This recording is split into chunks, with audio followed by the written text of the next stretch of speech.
We should be live right now. So anybody who happens upon this, you guys know me. I'm JP. I'm joined with Mike from Evil Episodes horror podcast. Primarily, everybody on my YouTube channel is horror based anyway, so check that out if you're interested.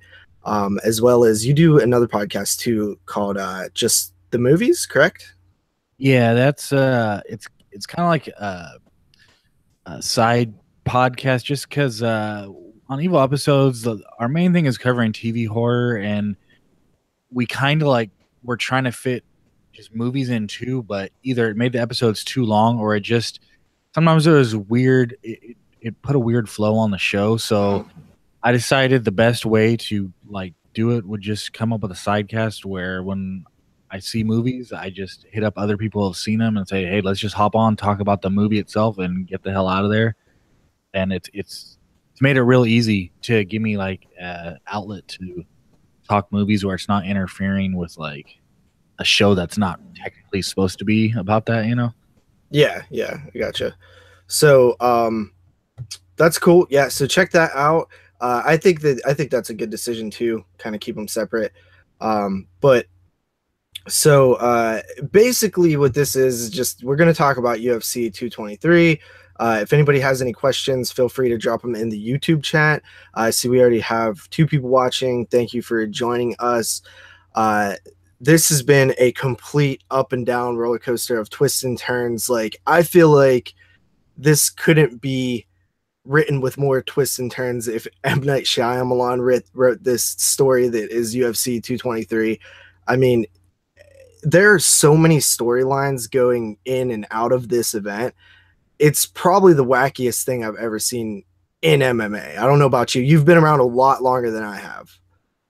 I mean, it's definitely been hard to follow. It feels like one of those things where so many changes happen at such a rapid pace that most of this happens when I'm at work, and you know everyone's work policies are different as far as like what you can be following on the internet. And usually, like I'll check on my MMA stuff once or twice a day, like breaks or lunches. I'll be taking at my desk. I'll get my fill of the news. I'm like, all right, cool. I know what I need to know for today. Then I think between yesterday and today, it's just like I just had to make an MMA news site a box in a small corner of my computer and be like, I can't look away because every 5 minutes something changes. It was Dude, crazy. I swear to God, I could not get off my phone all day at work today because I was like, what the hell is going on? So to kind of back it up a little bit, this all started with, I guess, Tony Ferguson withdrawing from the fight. And there was a lot of weird stuff surrounding that, like you said before we went live. Apparently he tore a meniscus or something in his leg. The story that came out was that he tripped over some cables during a UFC required obligation, with press or something like that. Promotional stuff. Yeah, but then all of a sudden there's this video that comes out that shows him like literally kicking like I don't know what it was, like a steel pole or something. Yeah, I saw the video and it was like hard to find. Maybe I was just like too busy at work or what, but I was not able to really follow up on that video. Like, is this legitimately why? Like, so this is the real reason? Is this just a random video from a random time that people are just saying is the real reason? So that's what I was wondering too. I was like, is this old? It looked like the video quality wasn't that great. I was like, is this an older video or something? And people were just like resurfaced it because it like fit the event kind of and was funny. Right. I have no idea what's up with that video. I haven't seen any like major media member like point it out or say anything about it. So I don't know if it's just something that is if it does turn out to be true, I'm sure like if I'm Dana, I want to keep it more quiet public, but behind closed doors, he's probably flying off the handle because it makes them look bad because they are automatically covering for it. And dude, you screwed up like the man by acting like an idiot. And also, if I'm Tony Ferguson, I don't want to look like an idiot either. So I don't want that to seem like that's what it was from. But I'll tell you what, if that's what actually happened, my God, El Kakui, is crazy. You know what I mean? I don't even know what to say about that. But then there was all this stuff even before that even happened with, well, is this for the real title? Like Dana said multiple times, it's for the real title. They never actually strip Connor. And then there's this weird thing that a quote that I seen Dana saying, where he's saying the moment that a punch is thrown, it will be for the real belt. So it's like the moment the first punch is thrown, Connor is stripped, which is weird because, you know, if you follow any kind of stats or anything like that, this has been the longest between title defenses ever, I believe, from a champion. It's been like 400 days or something like that. It's insane. So many fans are super angry about that, and nobody really understands why they wouldn't just strip Connor, other than the fact that maybe they don't want to piss Connor off. I do you have any theories on that? Any ideas on why they actually wouldn't strip Connor? Were they waiting to do it in case like something happened with the fight and then it wasn't for the real title and they still had a champion? You know, kind of how the previous, you know, time they were matched up or something like that, like Khabib missed weight, so Tony had to fight somebody else, or it was scrapped altogether. This is like the fourth or fifth time they've been matched up. But maybe if somebody pulled out and it wasn't able to be a title fight, they would still have a champion, considering how many times the fight fell apart before. That's the only other logical reason I could come up with. What do you think about that? Yeah, I mean, it sounds like before all this recent stuff went down, they kind of had a plan for his return fight. It was going to be the winner of this. Didn't the Mayweather, was it I think it was post Mayweather fight, so he gets all the money, and wasn't that kind of coinciding with the birth of his kid? So yes. I think there was like talk before, like he was gonna take a break anyway because the birth of his first kid. So there was gonna be that time off, which is fine. I understand that you just. Well, I'm glad to see the birth of his first kid has matured Conor McGregor. Yeah, it's totally given him a new outlook. So there was that natural time off. Then there's, you know, they started hyping up like, oh, well, is there going to be a rematch with Mayweather? Is Mayweather going to come to MMA? If he does, is he going to fight Conor in MMA? I think that was, is he going to fight CM Punk after he fights Kevin Jackson or Mike Jackson or whoever? Because that fight just got announced too. Yeah, 2-0-1 guys. But yeah, that's actually a more better fight for CM Punk than the Mickey Gall fight was. I was calling for that from the beginning. If they're going to have a fight in MMA, put it against another 0-0 guy. Yeah, and so I think even though everyone knew that the end goal was Conor's going to be back, it was kind of like back, but to do what? Like, we don't even know. I don't think Dana for a long time knew. And then maybe Dana was kind of covering for him, like, okay, we're not going to strip you. And then finally he wasn't getting a good enough commitment out of Conor, so he's like, dude, I have no choice. Yes. And to like, it's going to be 2 years, I think, if he doesn't fight by September. I think Dana said in one of the video reactions to all this stuff, I think he said September will make 2 years. So I think that'll give you the winner of this, and you know, that'll be a huge comeback fight. That'll sell like crazy. So let's just do that. Like it was all set to happen. And then, you know, we started coming up to this. But even before that, we have the Holloway stuff, because that's he stepped in, or Dana made a deal to get him to fight. So for what, about a week? It was like a 7-day notice thing, I think, 7 or 9 day notice. So Tony Ferguson gets injured, has to pull out of the fight. And then we have Max Holloway, the 145-pound champion, coming up 10 pounds.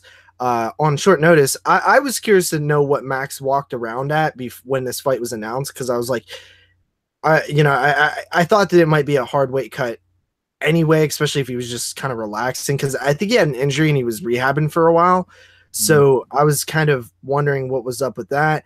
And sure enough, it did come in to bite the situation in the butt, because, you know, Max Holloway ended up pulling out. But the initial fight I was happy with. I was like, okay, Tony Ferguson versus Khabib was one of the most exciting fights that I think has came up in a while. I was really hyped for it. I thought it was an intriguing matchup.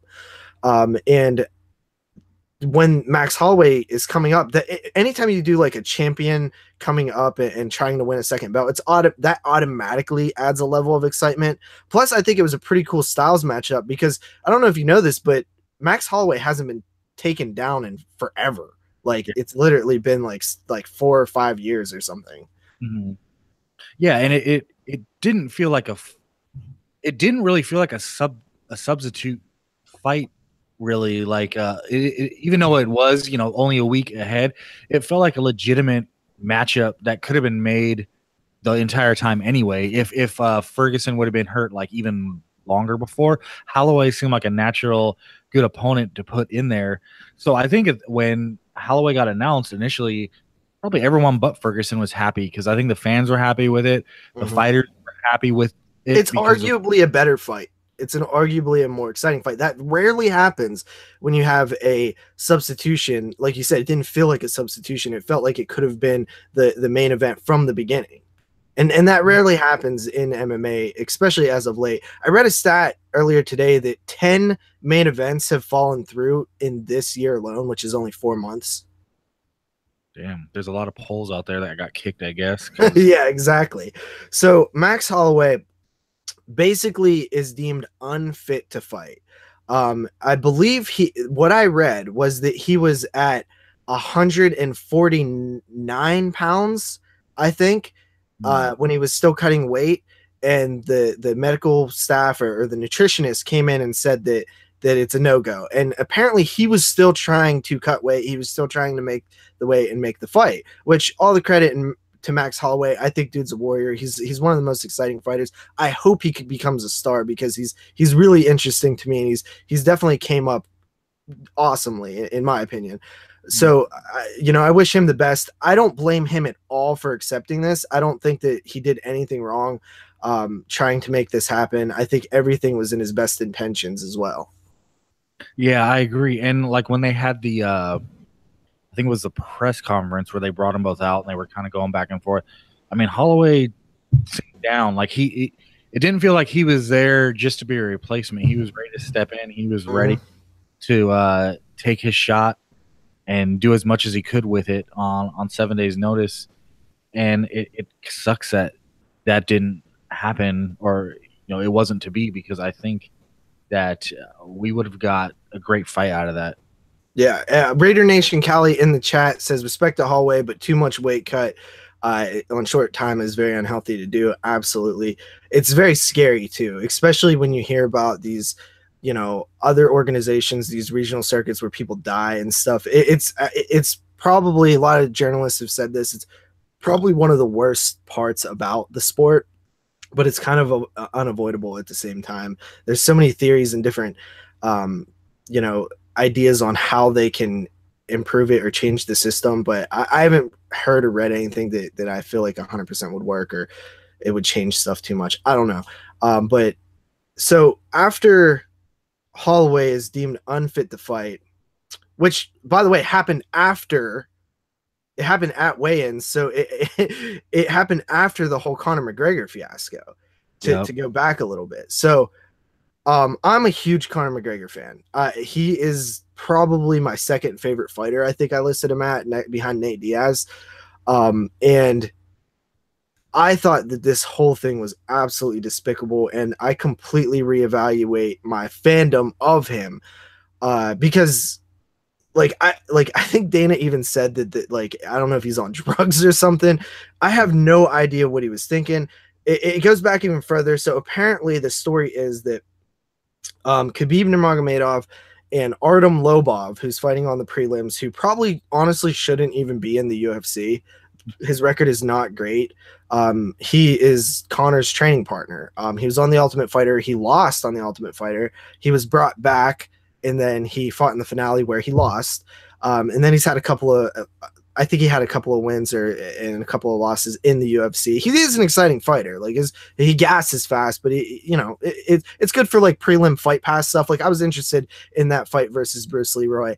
Him and Khabib are in a hallway, get into a little scuffle. Apparently, what's that? Did you see that video?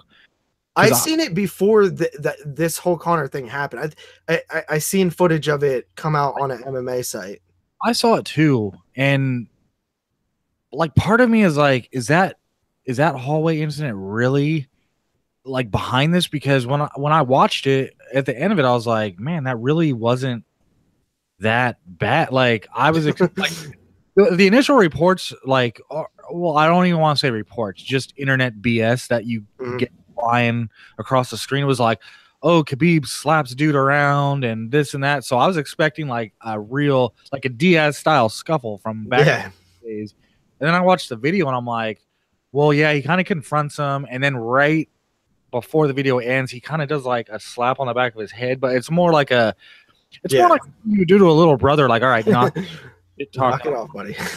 Yeah, you know, I watched the video. I didn't see much, honestly. Like, I couldn't even tell who was who. I don't know if I had a bat. Like, I seen it when it first came out, so it could have been a different perspective from a different cell phone than what, you know, another version is. But I really didn't see much. I didn't think it was a huge deal. I think it's more any excuse for I think Conor actually was coming out here anyway. Like, I truly believe he was already intended to come out here, but that just gave him a reason to cause a scene like we know Conor does. I mean, there's been incident after incident after incident from the time he jumped in the cage at Bellator to how the water bottle throwing. Like, there's been tons of incident. He always makes himself the center of attention anytime he's anywhere, even if he's not.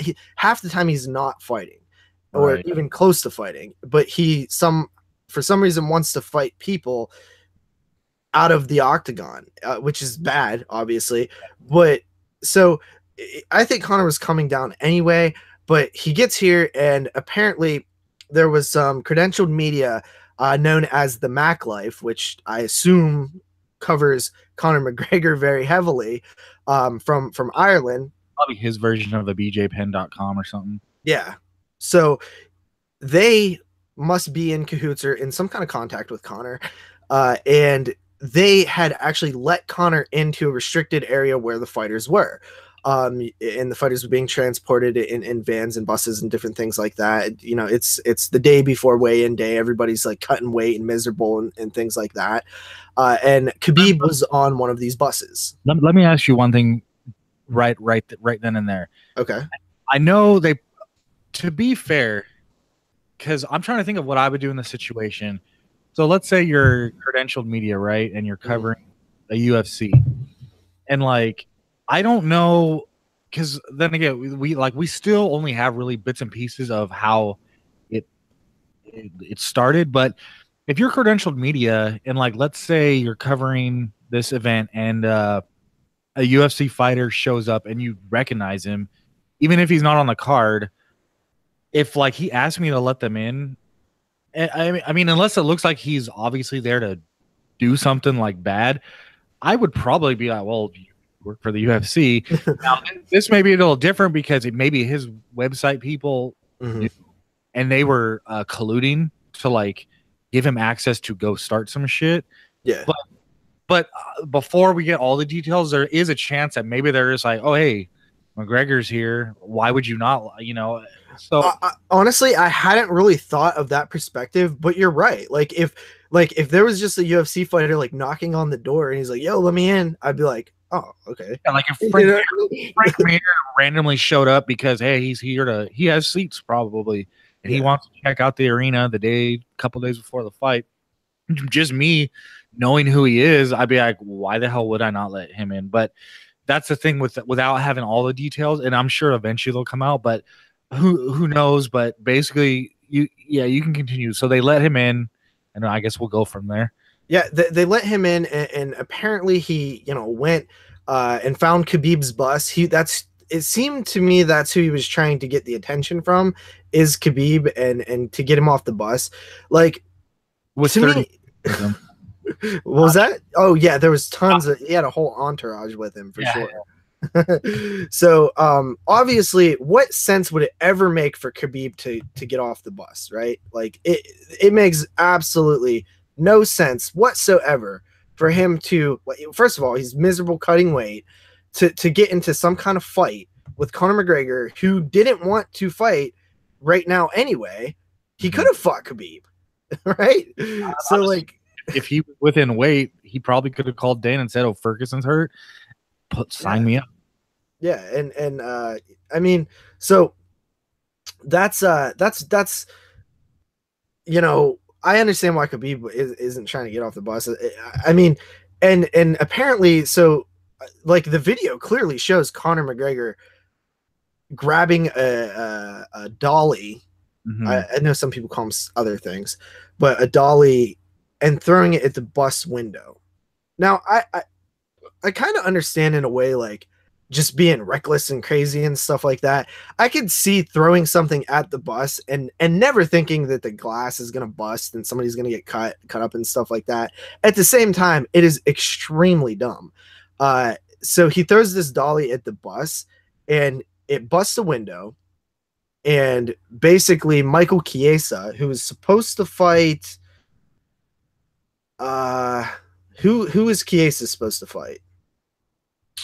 Anthony Pettis, right?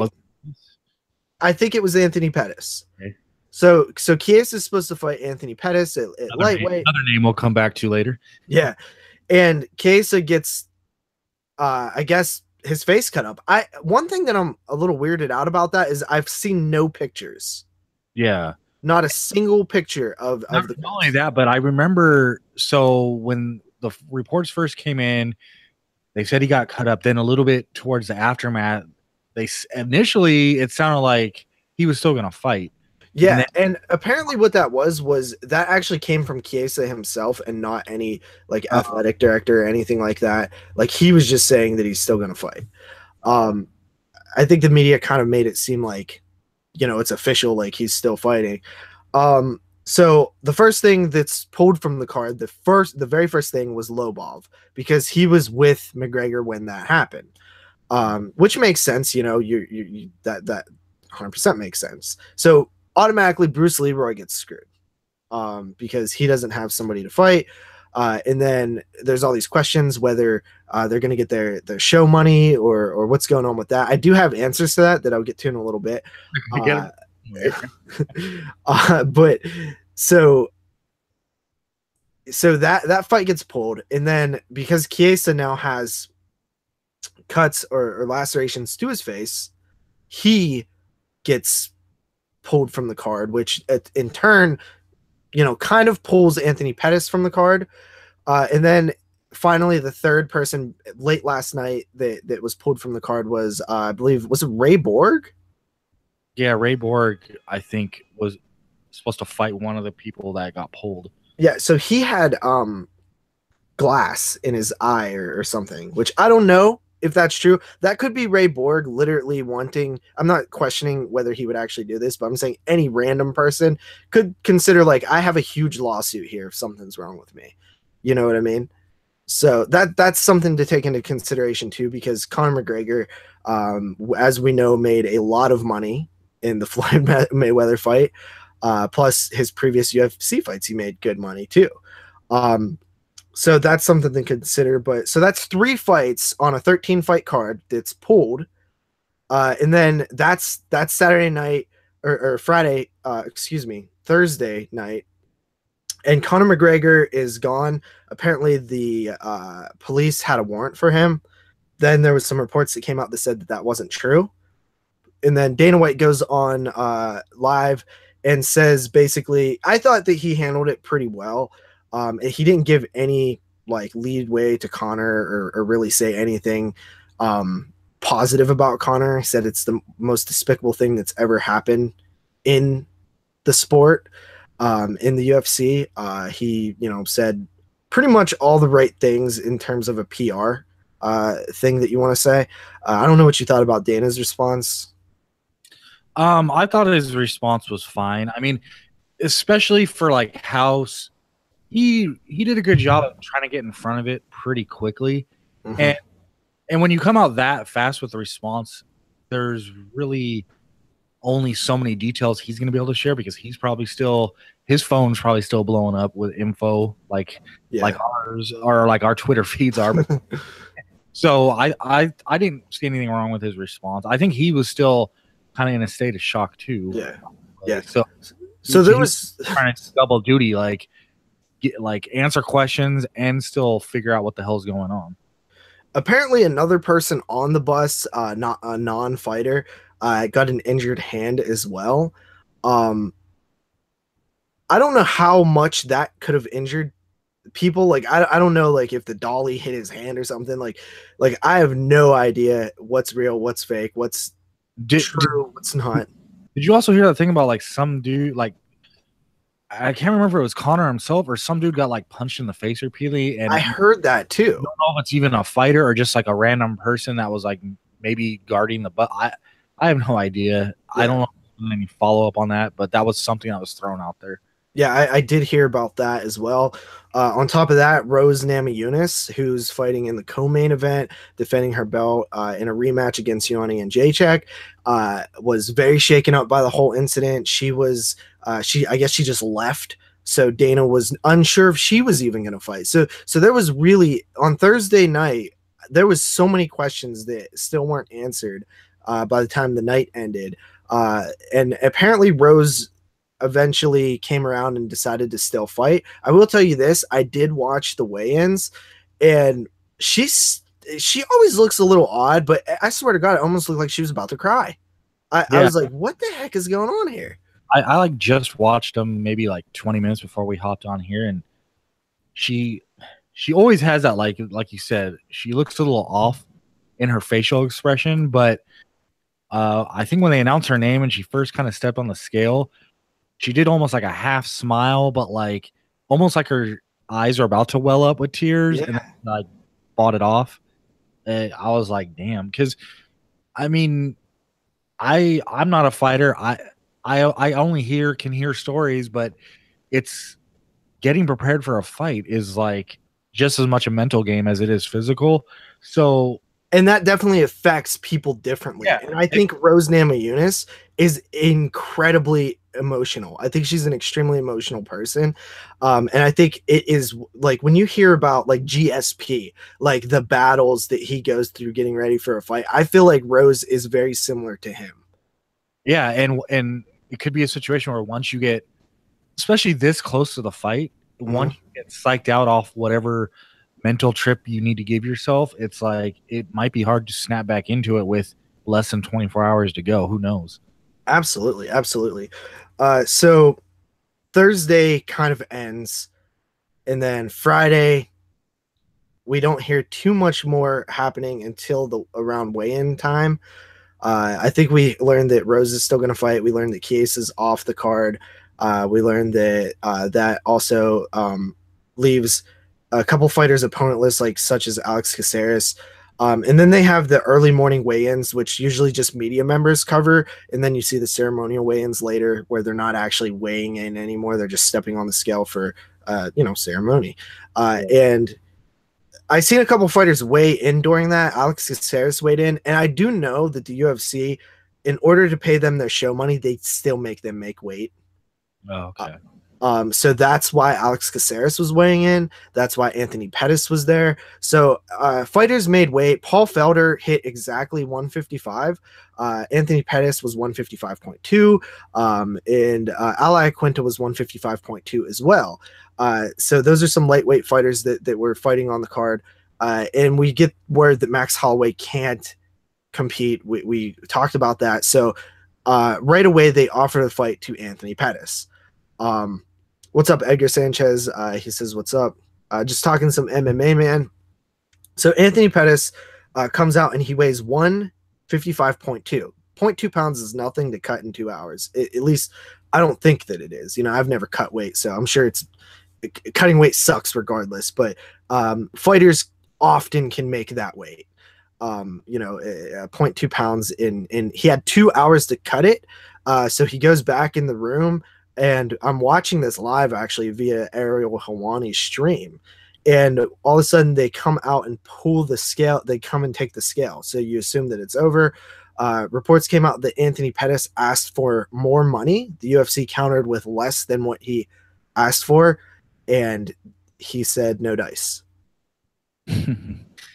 I'll say I don't blame him for asking for more. Now, the difficult part is we don't know how much he was asking for, so it could have been where he was asking for a figure just so astronomically ridiculous that UFC countered and said no.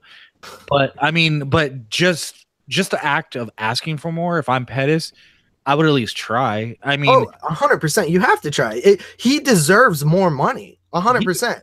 He does. But what is that number?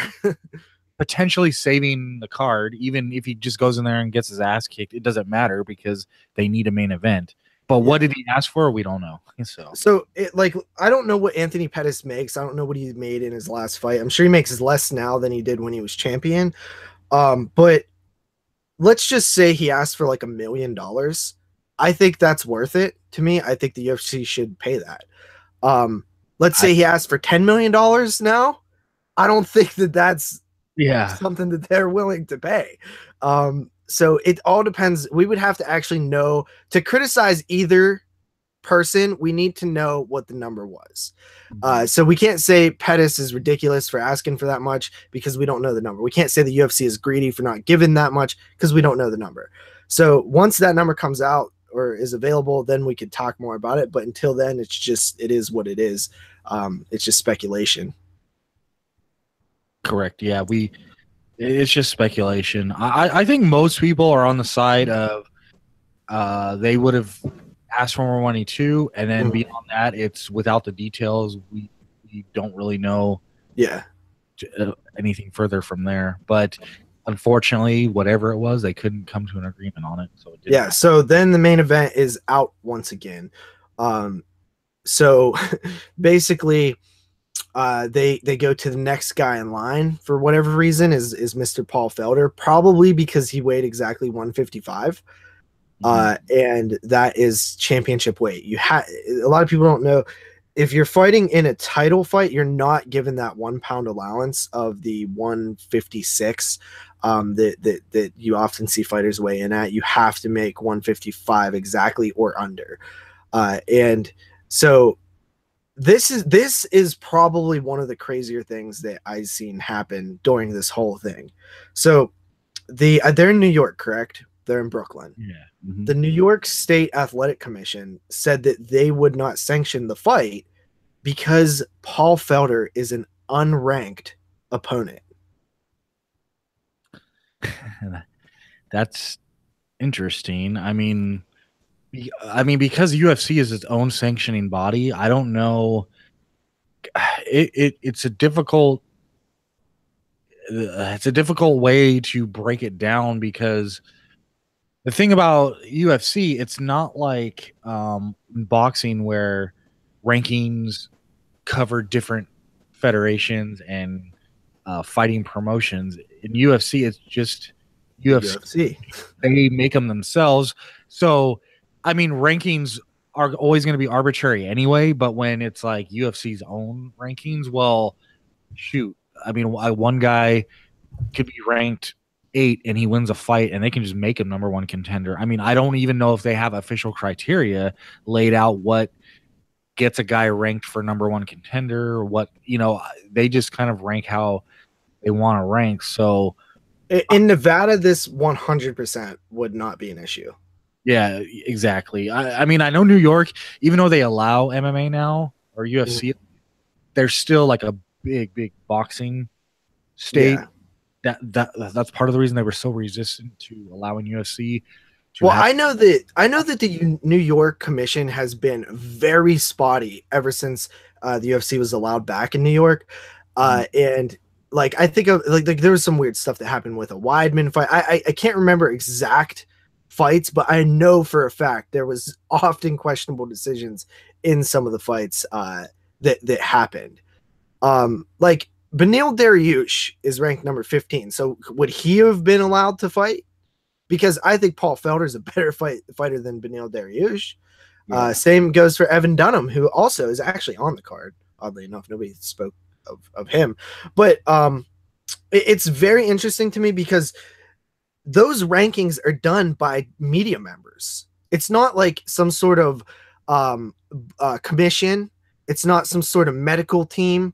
It's not some sort of referees or judges. It's literally regular people like you and me who just happen to cover the sport. That doesn't mean that they know more about you know, the ins and outs of sanctioning than we do. You know what I mean? So it would be not much different if the rankings were done by online polls to the general public.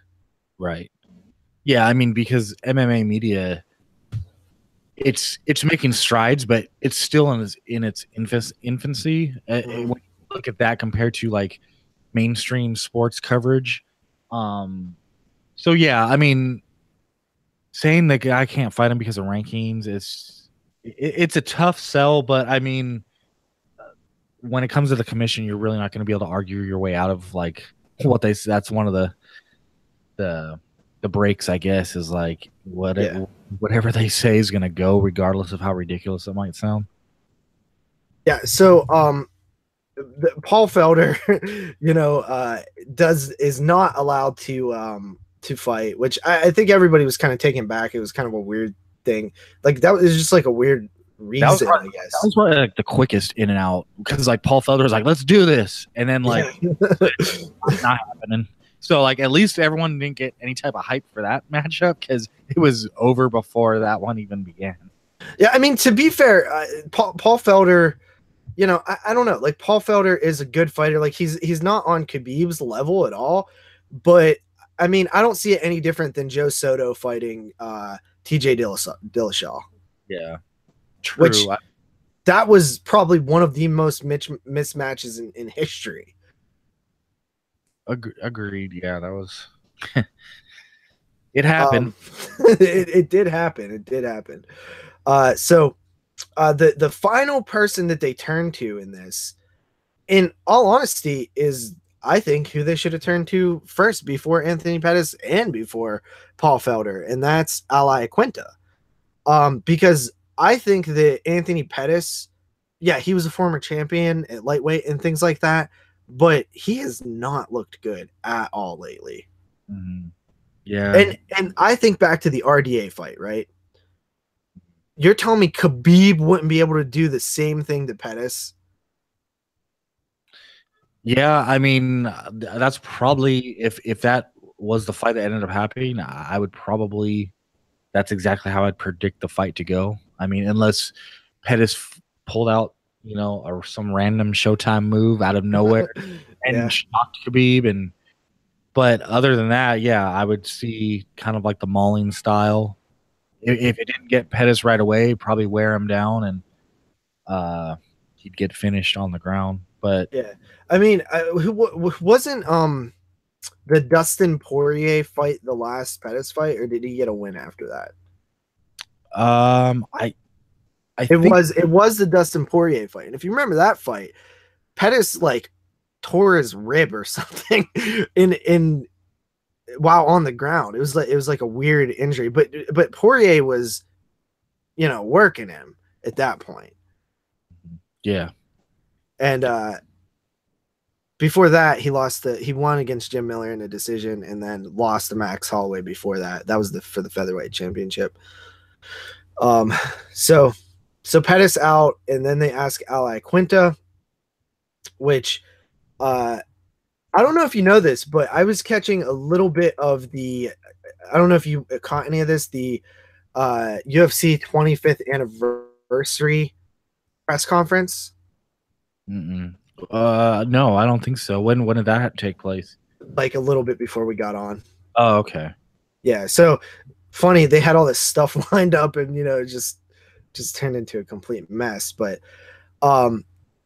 basically on that, Mr. Ariel Helwani, who always brings up these weird facts and stuff, 11 years ago tomorrow, Saturday night fight night, Matt Serra shocked the world in the GSP fight. Interesting. And of course, we know that Matt Serra is one of Al Iaquinta's trainers. Pretty cool. I mean, I'm not saying that means, oh, Al Iaquinta is going to do the same thing, but could you imagine that storyline? That's definitely something that UFC should put in a video package. I'll tell you that much. I know, if they had time. I mean, at this point, you want to put any relevant pieces of info you can to keep the hype train going. Not that, I mean, I agree with you. This is on paper, I think, a good fight. But Yeah. because of so much stuff that's happened, there's probably a lot of casual fans that are just like, "Oh, the hell with it." There's been too many mess ups for this card, and then they might not even realize that this is actually potentially a really good fight. Well, I can tell you this right now. I would if this fight was going away, I 100% wasn't buying it. But I still might at this point, just because I kind of had it already planned with a friend of mine and stuff like that. So it would kind of throw off our whole night, and we wouldn't, whatever. But I'll tell you what, man, this card is absolutely a mess. But at the same time, we still have 2 title fights. Mm-hmm. I've seen worse cards, but the whole fight past prelims are gone. We're now down to 9 bouts. So I don't know if you caught the weigh-ins, but it was a complete mess. Like, even Joe Rogan didn't know who was fighting on the pay-per-view and who was fighting on the FS1 card, and he was getting names wrong and stuff. Probably, and I don't blame it. It's probably that bout order just kept changing, and nobody officially knew what it was. Probably the cards were wrong and stuff. Yeah, that's what I was gonna say. Who knows what was written on the cards he was handed? So yeah, and so the weigh-ins happen, and we see that, okay, so the prelims now are Devin Clark versus Mike Rodriguez on FS1. Like I said, the fight pass are completely gone. Then you have a women's flyweight bout with Beck Rawlings and Ashley Evans Smith. And then you have lightweight bout with Evan Dunham and Olivier Aubin Mercier. And then you have a strawweight bout with women's strawweight bout with Karolina Kowalkiewicz versus Felice Herrig, which is pretty cool. I mean, some of those fights could be like at least they're still giving the FS free stuff like something, because honestly, like, there's 2 fights on or at least 1 fight on the pay-per-view that could have easily been swapped for the Karolina Kowalkiewicz and Felice Herrig fight, because that's possibly a #1 contender fight right there. I think that easily could open the pay-per-view if push came to shove and they had to like make a move. They could put that to open the pay-per-view. 100%. I'm that's one of the more interesting fights to me on the card. So then on the pay-per-view, we now have Joe Lauzon, who I'm a huge fan of. I'll watch any Joe Lauzon fight. Yeah, he's not going to be a title contender ever or anything like that, but he's always fun to watch. Versus what's that? I've been a fan of his ever since him and Cole Miller fought in the Ultimate Fighter that year. Yeah, Tough 5. I love Tough 5. It's my favorite season. Yeah, I've always been a fan of Lauzon. I always had high hopes, man, that he would get to that next level, but he's still fun to watch. And I mean, if you're not gonna be in that championship class, the next best thing you can be is fun to watch. And yeah, absolutely. And you know what? Joe Lauzon is one of those guys that, like, you just want good things to happen to him. He just seems like a nice guy. He seems like a fun dude, and he seems like very passionate about martial arts. When have you ever seen Joe Lauzon do something negative or mean, or you just never have? He's just an awesome dude. He's actually a pioneer in the communicating with the fans and doing like live things, and like making, like, he was doing his own vlogs before anybody was doing that, you know what I mean? So like he really was a pioneer in that whole thing too. But yeah, so he's fighting a guy named Chris Gutzemeyer, which that sounds familiar. I don't know if he was on Tough or something like that. His name sounds familiar to me. Do you know him?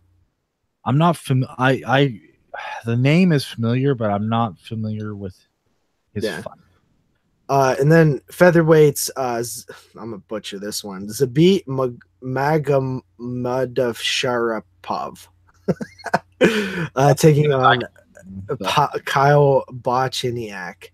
I believe, is this Zabit guy like somehow in like relation, not like family, but like in relation as in knows Khabib? I think they might be in the same fight camp, because I think they're carrying around the same flag, like the country flag. Oh, okay. Which doesn't necessarily mean they're in the same camp, but I want to say that he might be part of its like entourage fight camp training. Okay, he's actually not too bad. He's 14-1. He has 2 fights in the UFC, both win by submission. So against non-Wikipedia page guys. So yeah, you know the competition usually with those, but you know that's a start.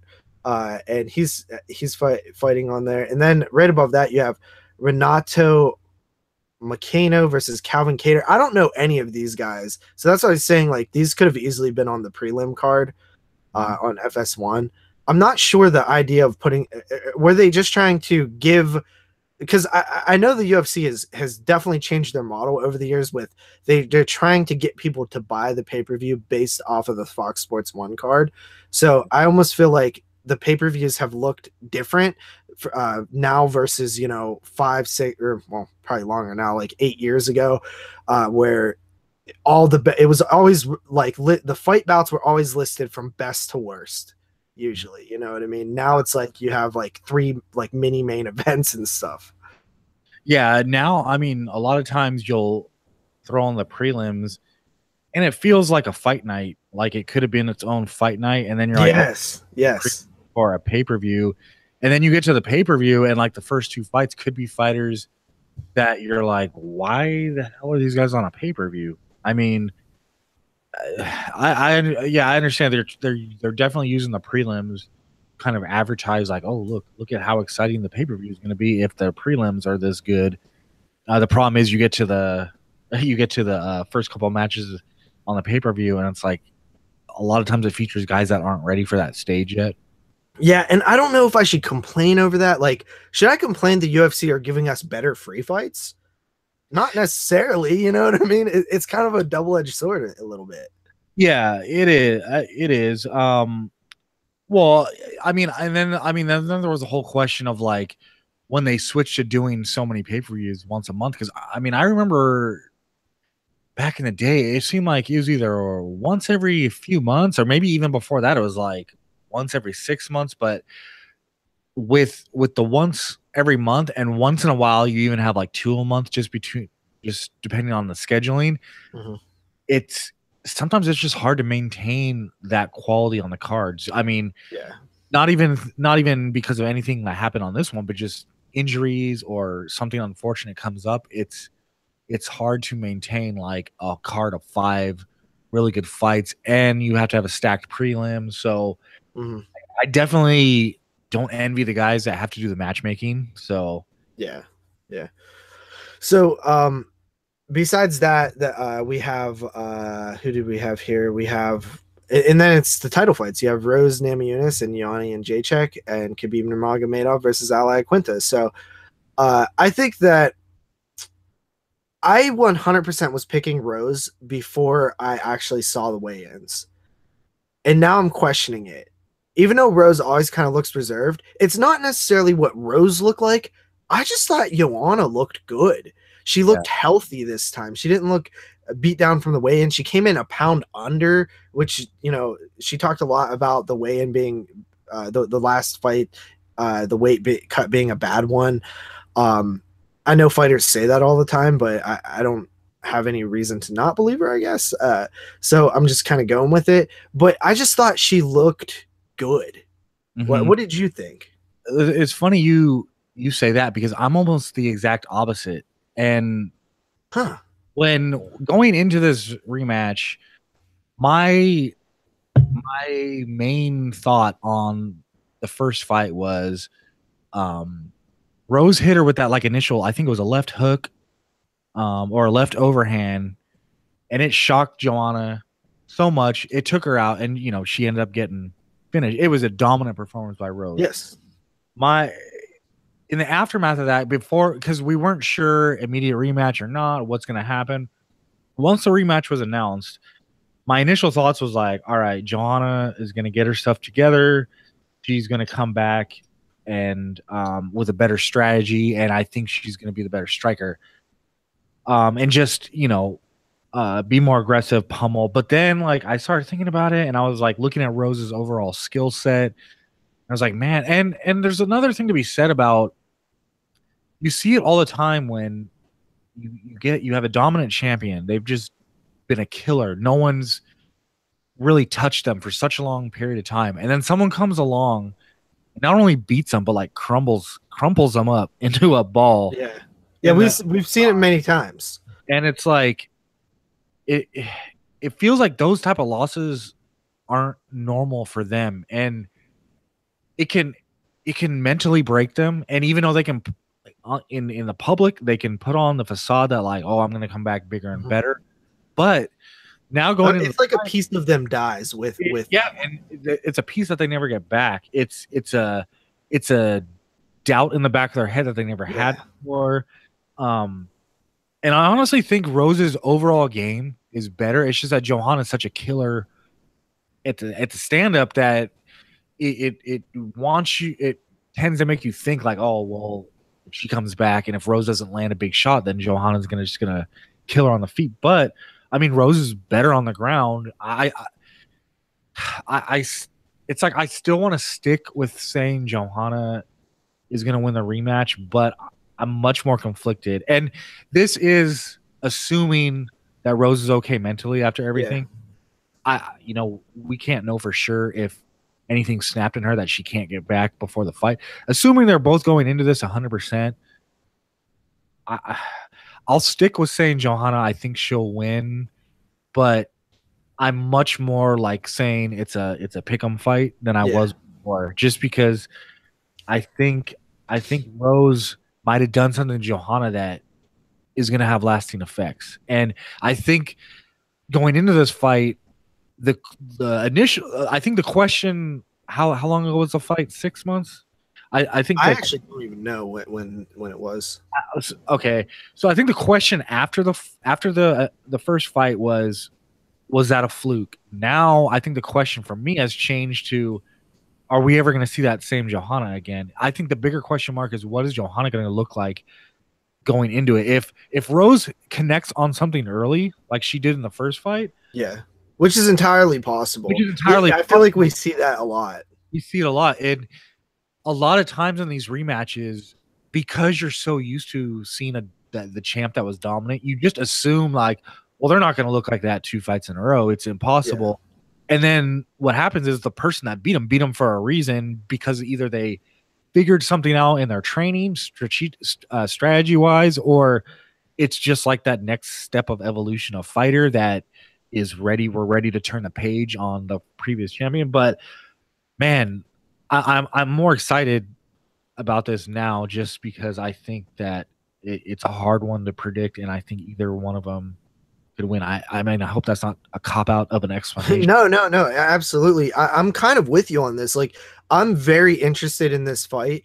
I think that there are a lot of factors. Like, I do think that the whole thing that happened with Conor McGregor and stuff is an interesting idea to consider when thinking of Rose. But if she is 100%, like you said, like ideally if both of them go in 100%, it's super interesting, because I think more often than not, whenever a champion is dethroned like that, they lose the rematch. Like, I can only think of Cain Velasquez versus JDS as an example where that wasn't the case.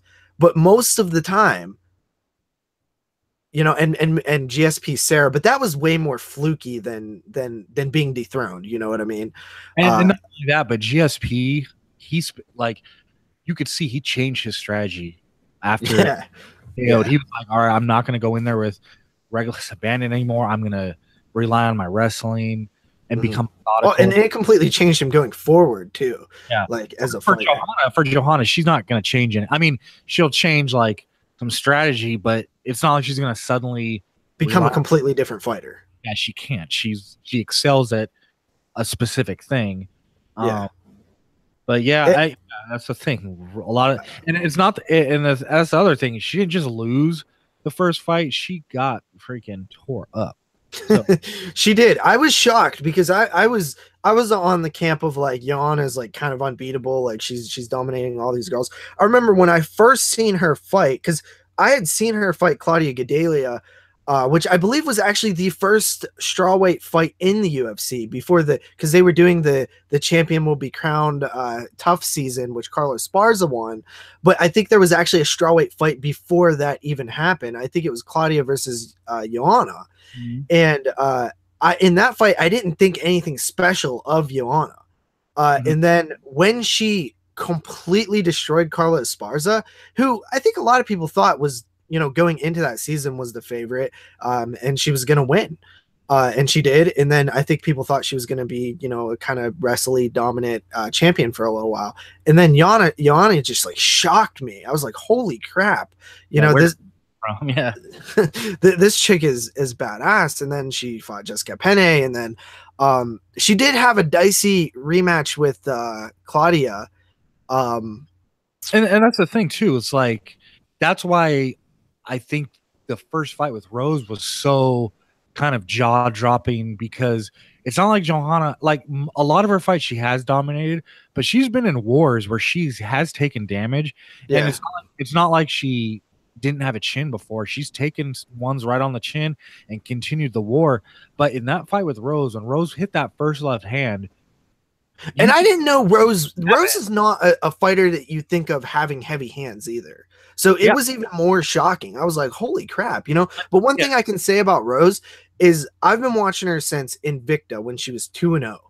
And every single fight, including all the fights on The Ultimate Fighter, where she lost to Carla Esparza. She lost in the finals to Carla Esparza, got wrestle dominated.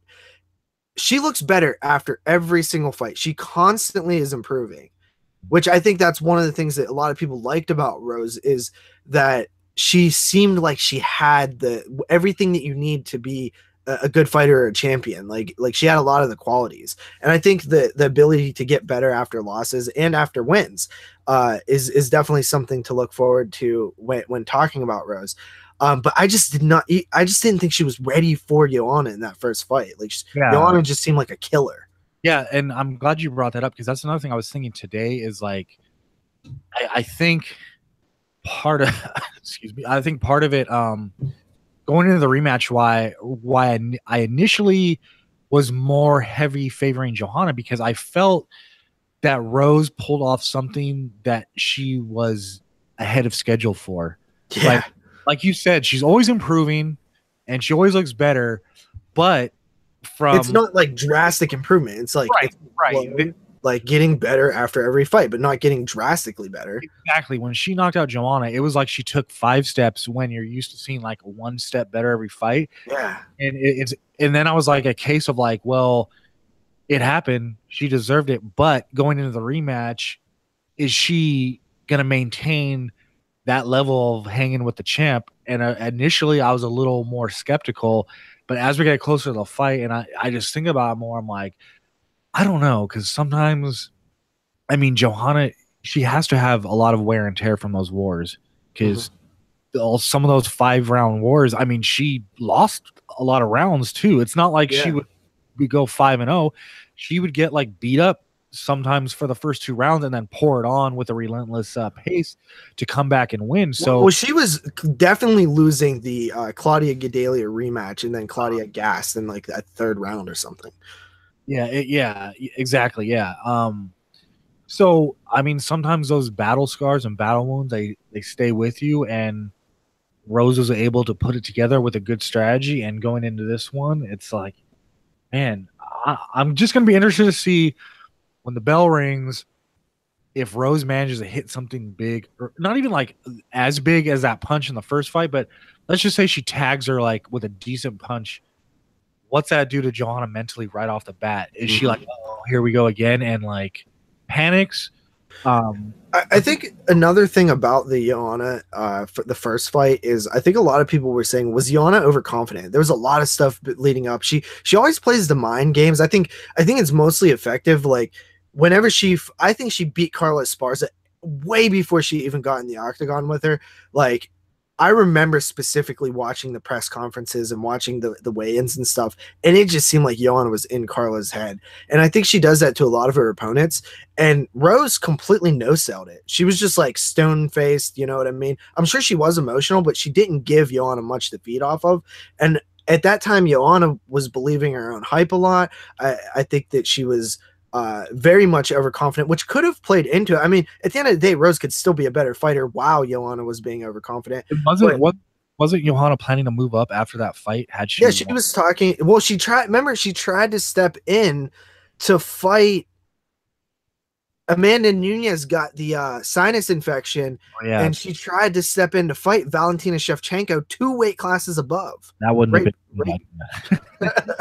But she's actually fought Valentina Shevchenko before in kickboxing, I believe. Kickboxing or Muay Thai or something. Yeah, or Muay Thai. Yeah, but she, which that she lost. But I mean, I think that Joanna was very confident at that point in her career. One good thing about this fight, if she loses, is there is a flyweight division now that's kind of wide open. So Joanna would have a place to go, but I would worry that you don't normally see a champion lose, change weight classes, and then win a belt again. You know what I mean?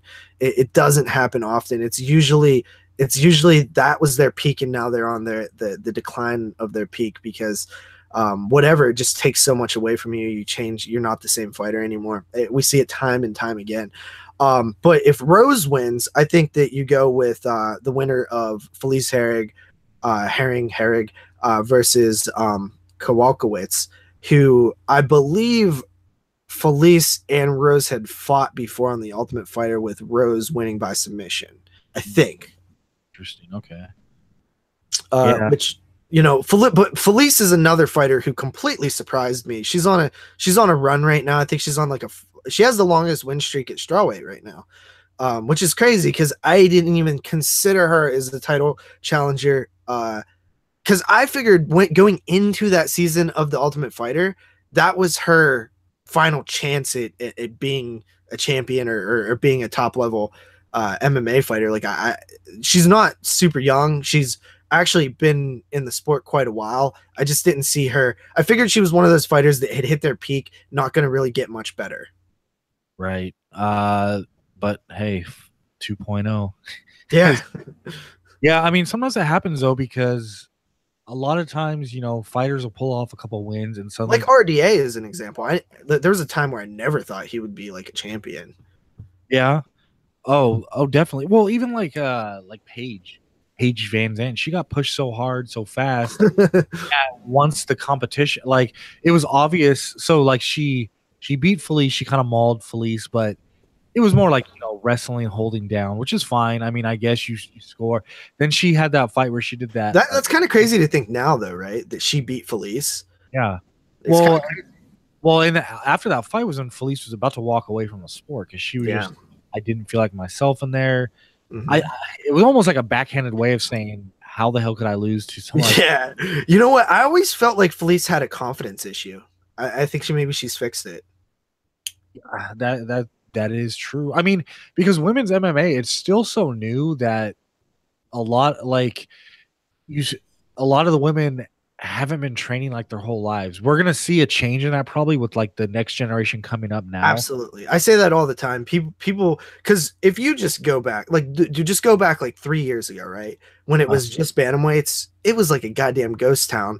And the fighters that were in there were not super skilled. It's arguable now that there are, if you take all the women's weight classes, there are a lot of very skilled women fighters now, and it's only going to get better as time goes on.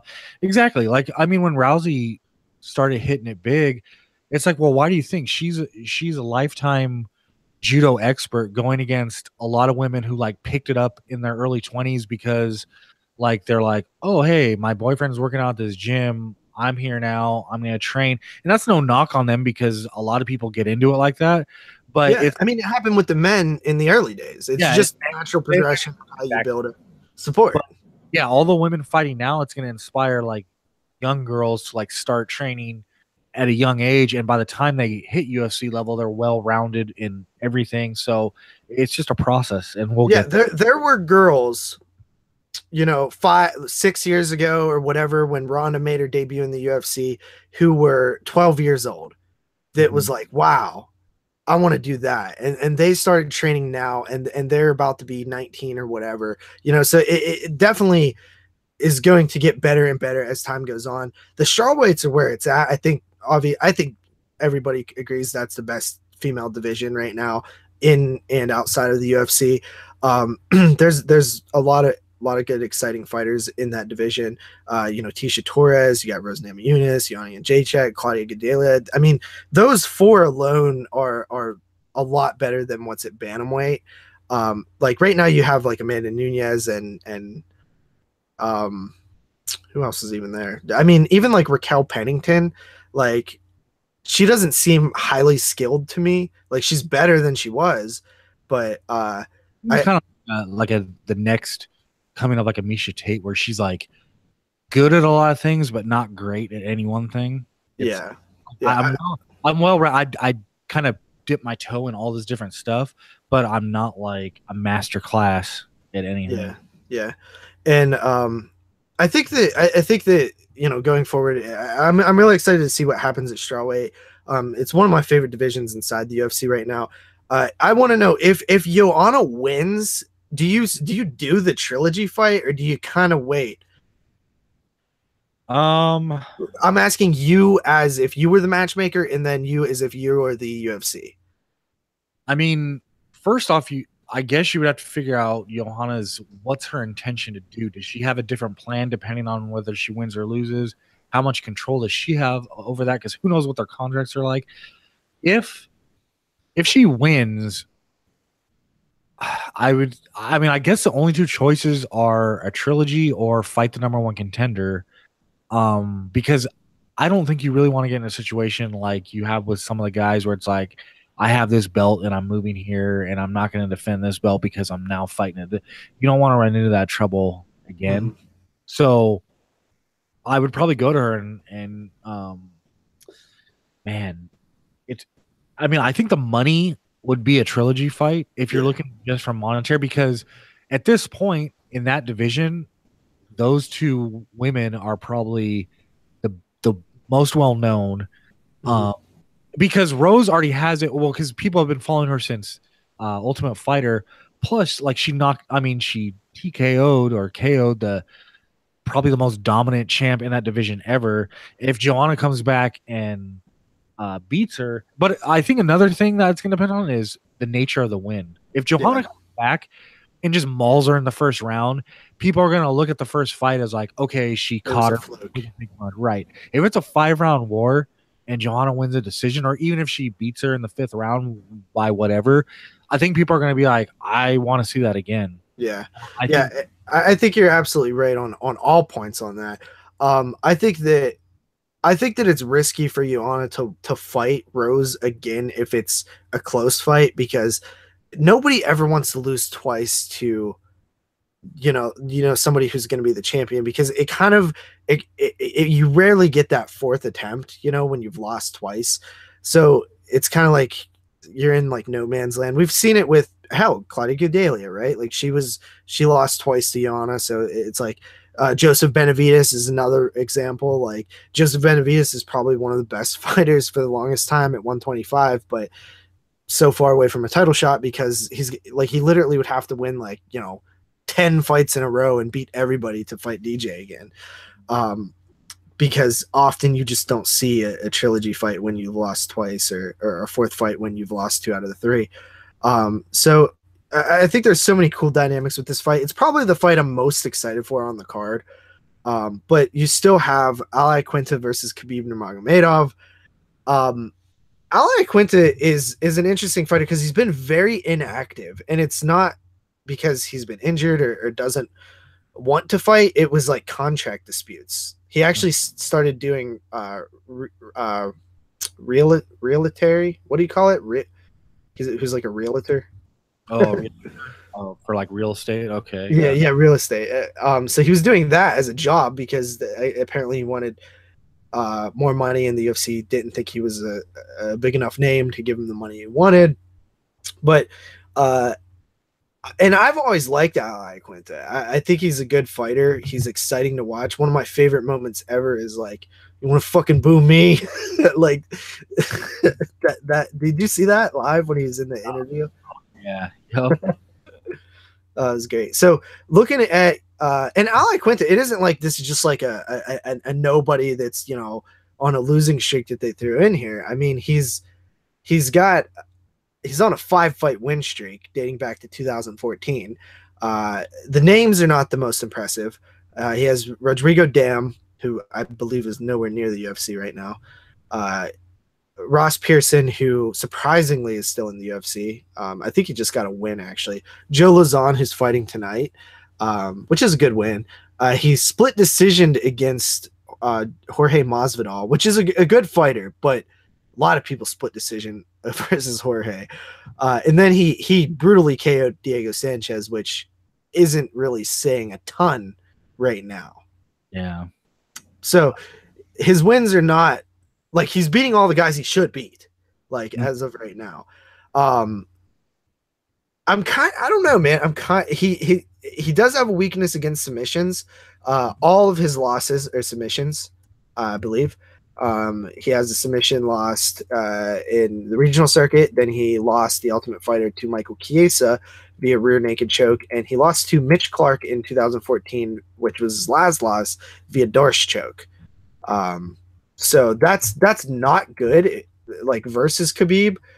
But at the same time, and this is my biggest knock on Khabib, which it's hard to knock on Khabib because he is really good. But I look at the Michael Johnson fight, and when it was on the feet, Michael Johnson was tagging up Khabib. Like, he was rocking him. Khabib, that's the thing.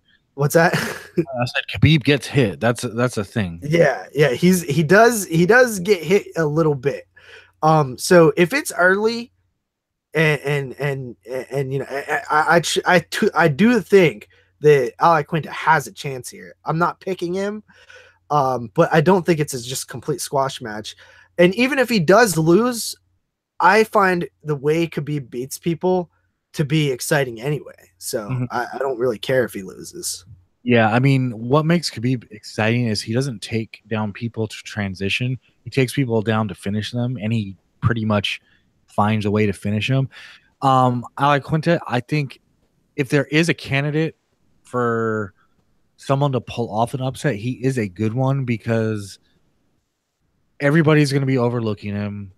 I think if it happens, it's going to happen early. It's going to happen because he comes out aggressive and he's not ready, and Khabib's doing the more methodical, you know, I'll go for the takedown when it presents itself.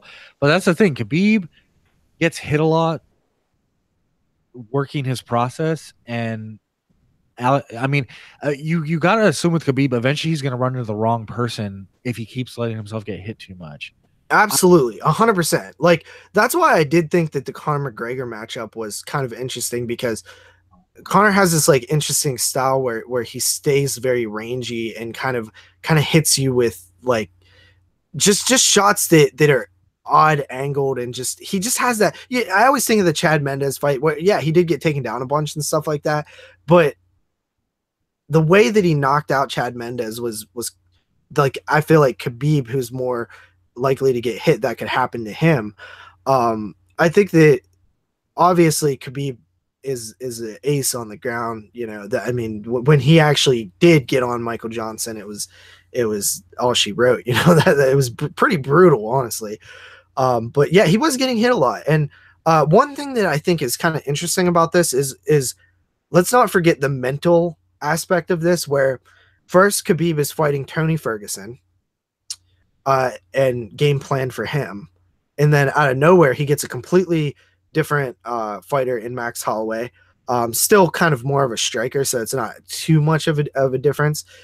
Then he's fighting Anthony Pettis, he thinks he is, and then possibly Paul Felder, and then all the way to Ali Quinta. I mean, luckily it wasn't like Tony Ferguson was another wrestler and submission artist that he was gaming for, which Tony is a really good submission guy too. But most of the guys that he was matched up against are strikers, so it wasn't too much of a change in opponent. It wasn't like a complete, like a wrestle boxer to a Muay Thai guy or something like that. But still, I mean, changing 5 opponents, like, that got to be mentally exhausting. Oh, yeah, that's hella funny too, because he even brought it up at the weigh-ins with the Rogan interview. He's like, He's like, man, in the past week I've had to plan for 5 fighters.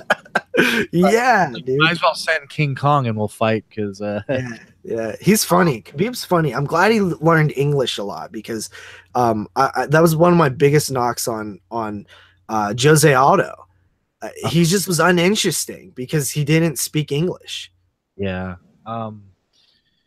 I would say like these types of situations are the ones. I mean, I'm picking Khabib just because like I think his camp, if anything, they're gonna be like expect a storm to come early. You need to weather that initial storm and then go to work. But these type of situations where it's like not just short notice, but pretty much no notice. Um, in Alec Quinta's perspective, he's like, what do I have to lose by going in there and just throwing everything I can against the wall in that first couple of rounds because no one expects me to win. I I'm probably not going to lose too much by losing this because He's not going to lose anything, really. I mean, exactly. and he said this at the weigh-ins too. He was just like, I have nothing to lose here. Exactly. So what what motivation does he have not to go in there in those first couple rounds? And he's like, hey, I made it. Like if I put pressure on Khabib and with pace and trying to push the pace with striking, I've seen this guy get hit, and I'm no soft puncher. So what do I have to lose by trying to connect on a couple big punches? And if I see him get dazed at all, going for the kill early, like he has nothing to lose by doing that. And if it doesn't happen, it doesn't happen, and he'll probably gas for doing that. But oh well, like give it everything you got. I mean, what other strategy would he have? So um, I mean, and just because it's short notice, if it was full camps, of course, everything would be different. But if I had to say, this is the perfect situation for an upset type of thing to happen. I'm just gonna pick against it in this time, just because. I mean, I think it almost. I would say it almost helps Khabib the fact that his opponent has switched 5 times because he's almost like mentally like, I don't even care. I just need to fight somebody. If it would have been like straight from Ferguson to Alec Quinta like with 24-hour notices, that would have been really different because now he's like, holy shit, like but he's almost like mentally fatigued from the fact that an opponent's like been switched every day, so he's probably just like, all right, whatever, let's just get this done with. Because I know, and the other thing too is like, I say what you will, I still think he has his eyes set on McGregor. Like regardless of who he was fighting tomorrow night, I think he's like, the belt you're going to hand me is fine, but he's after that fight with McGregor regardless. So there's also that figure, Yeah, everybody's kind of on that one. Well, yeah, it's going to benefit any opponent to get in there with McGregor, but I think Khabib's wanted it for a while now, so that's another thing to consider in his fights, that he might always have one eye on like a future fight. So did you unplug your mic? Is it better now? Yeah, I think so. Okay. But yeah, I mean, the one other thing that I kind of wanted to mention before we kind of wrap up the MMA thing here is, they did say, and this was kind of weird, they were mentioning this on the 25th anniversary press conference, and it was kind of up in the air. It wasn't up in the air. It was just kind of weirdly answered when asked if Khabib wins, he wins the title because he weighed in correctly. You know what I mean? Al Quinta could have made the weight had he known he was fighting for the title, but the time had passed, weigh-ins had ended, and by the time the fight was made, so he couldn't go back and retroactively make the weight. Right. So they asked, what happens if Al Quinta wins the fight, and Dana kind of answered it weird, where he said like, well, the commission, that technically it can't be a title fight if the commission doesn't deem it a title fight. Yeah. But at the same time, though, what's stopping the UFC from just giving Al Quinta the belt? Like, they've done that with other people coming into the UFC, like Ronda Rousey. Yeah, I mean, you're technically allowed to do that. It's just technically not. It's technically you didn't win the title fight. Like, I you mean, didn't become. It's weird. the only thing I can think of is when it comes to sanctioning fights, it's on a fight by fight basis. So they make the rules like going into it. Like you can't agree to something with the commission and then after the fight be like, well, too bad, we're just gonna do this anyway. Yeah. It's probably all agreed to ahead of time, and because you're dealing with New York, they were like, nope. That half pound or what is like 0.2 pounds or whatever it was, they're like, nope, it's not a title fight. Yeah. Because if UFC went against that, who knows what the hell the New York Commission would do. Because I missed the first part of the press conference, but from the way Ariel asked the question, it was kind of weird where he said, so if Ally Quinta wins, you're actually going to put the belt around him. And Dana kind of answered it weirdly, where he said that, and then he said like, well, let's see what happens or something like that. So I was like, are they like, I didn't know if the UFC actually plans on giving Ally Quinta a belt, whether it's for show or for real. That's what I was going to say. So to set the table for this, so is it Ferguson that's holding the interim belt, like to wait for Conor, or yeah? So Ferguson, Conor is technically still the real champion. Tony Ferguson is technically still the interim champion, right? And then Khabib Ferguson was supposed to be for that interim belt, but they supposedly were going to make it for the actual. Like, I've heard all sorts of things. Like Dana was going to, like you said earlier in the show, Dana was going to officially strip Conor on the show and then say, okay, now you're the actual champ. But then I'm like, but if Conor's fighting, if the plan was for Conor to fight the winner in September, why even do that?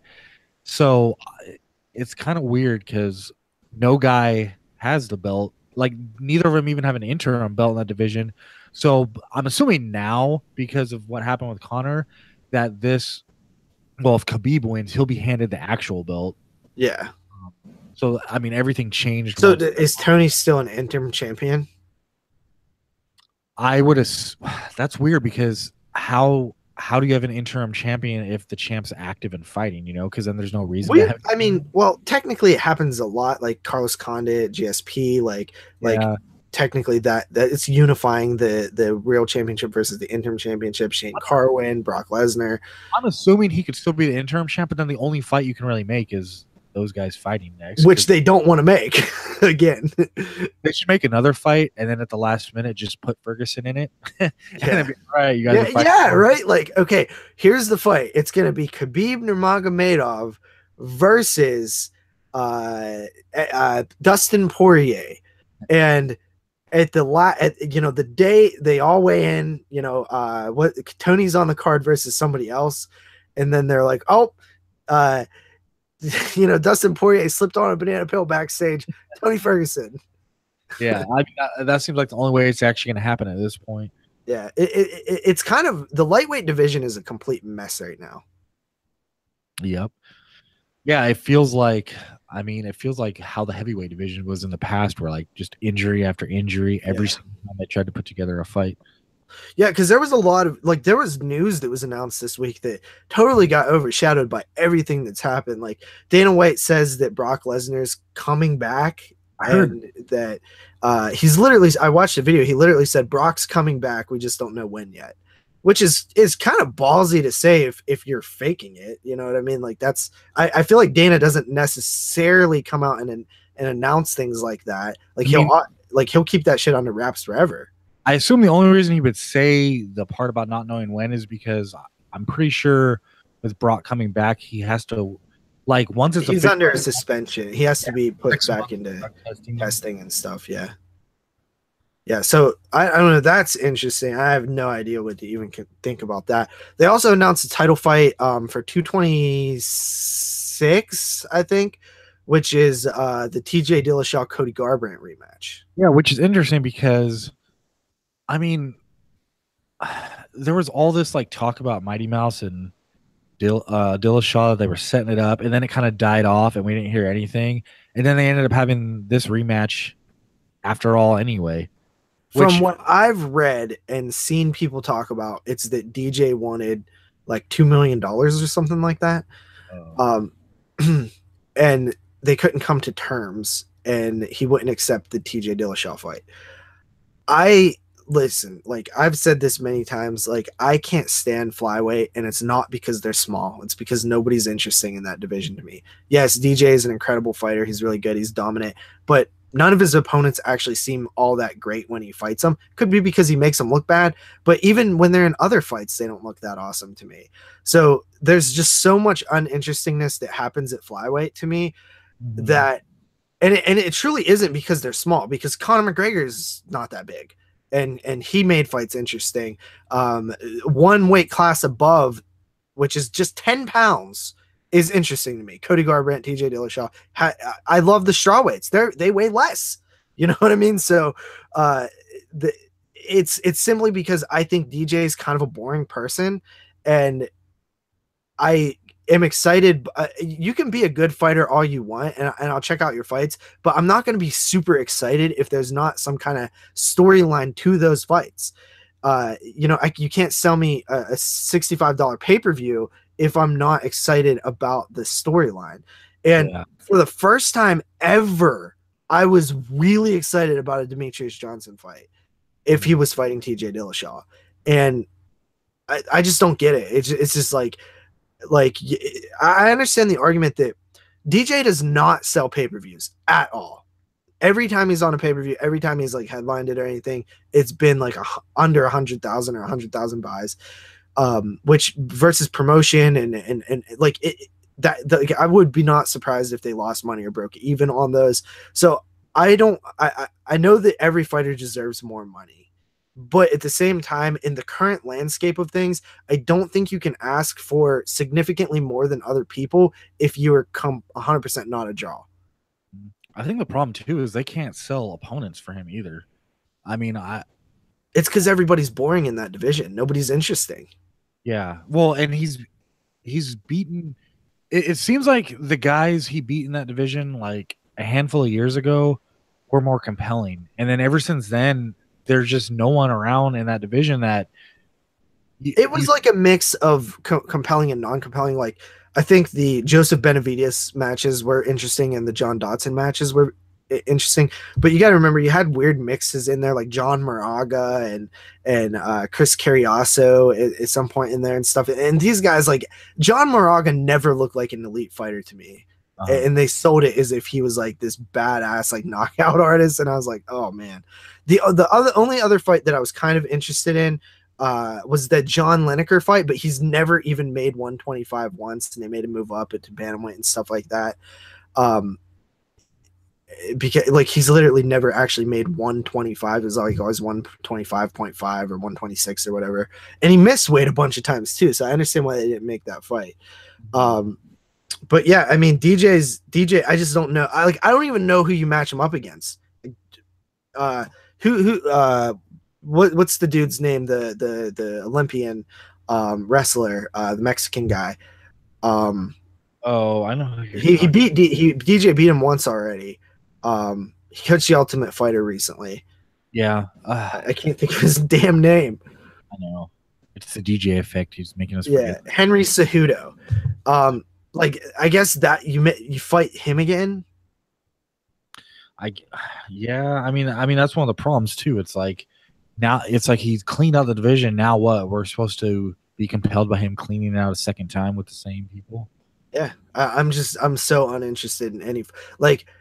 It better be a co-main event or like one of those 3 title fight cards, because if it's the main event, like it better be on damn Fox Sports 1 or like FX or something, or Fox, because if not, I'm not watching a DJ fight. I'm not paying for a DJ fight. No way. Yeah, and I mean that's the other thing is like because I know he sometimes has the I don't know why my mind is blanking. He has the mentality like he wants to be talked about like, you know, pound for pound, but I'm like, but you need to go out and challenge yourself at this point. We know you're the best in your weight division. You've dominated for a long time, but there's nothing else there for you. You need to like move up and look for a super fight. And you don't even have to like take on the best right away. Like I would move up, maybe take a couple fights, just get yourself battle ready for the better guys at the higher division, but do something to put some doubt in people's minds whether you can winner. Yeah, and I'll tell you right now, if DJ went up, fought TJ Dillashaw and won, or fought Dominic Cruz and won, or fought Cody Garbrandt and won, it would probably make me a DJ fan, because I think Dana White says it all the time that like nobody really cared about Anderson Silva until he like front kicked Vitor in the face.